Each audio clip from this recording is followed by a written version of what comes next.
Business executives want better performing companies, and they know that to have this, they need well-skilled employees. They want to hear L&D executives talk about critical success factors. They will value a partnership with learning executives if the learning executives have credibility. Gaining this recognition is higher level work than developing content. In this episode, we'll go through 4 prereqs that all L&D professionals need to check, and I will give you 10 tips to help you make this happen in your career.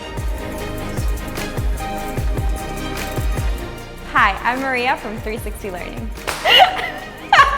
We publish videos with L&D tips every Thursday at 2 p.m., so subscribe now to not miss any of them. Skill number 1, you need to understand the business, both the company itself and the industry in which you are. But how do you do that? Tip number 1, attend interviews. It's the best way to understand what skills each team is looking for concretely. Tip number 2, have conversations with different execs at different parts of the business. Set up lunch dates. Ask them to talk about themselves. Tip number 3, find out their pain points. Ask them what challenges they're facing every day and write them down. Tip number 4, don't be afraid to ask questions. You are not going to look dumb, and business executives will actually appreciate the fact that you're trying to understand what's happening in the business. Tip number 5, understand the language of the business, what's important to the business, and how the business makes money. Prereq number 2, you have to use data efficiently. Tip number 6, learn about data. You have to understand the data that matters to the business, like employee attrition rate, new employee time to proficiency, sales training effectiveness, and employee engagement scores. Tip number 7, link every training with a data outcome. You must collect data, be clear on the outcomes that the business expects, and design the learning around those outcomes. Prereq number 3, communication.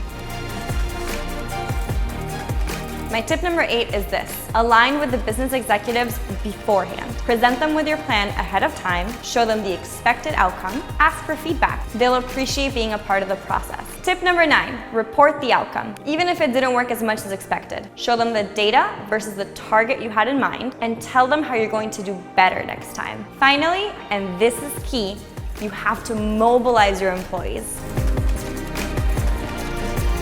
Tip number 10, and this is the final one, work collaboratively with subject matter experts. For example, have your salespeople share best practices on how to sell products more effectively. By stopping top-down content, you will increase your engagement rates and your business results. That's it for today. If you apply all these tips, I promise you're going to be floored by how the business team perceives you. Let us know about the outcome. If you want to see an example of someone who's already done so, check out our video on Accor Hotel's Chief Learning Officer. She partnered with the business and got a seat at the table. And if you want to learn how it's been done at companies like McDonald's, Hilton, and eBay, we interviewed those CLOs and put it all in our ebook. Get it for free by clicking on the link in the description. See you next week. Don't forget to subscribe.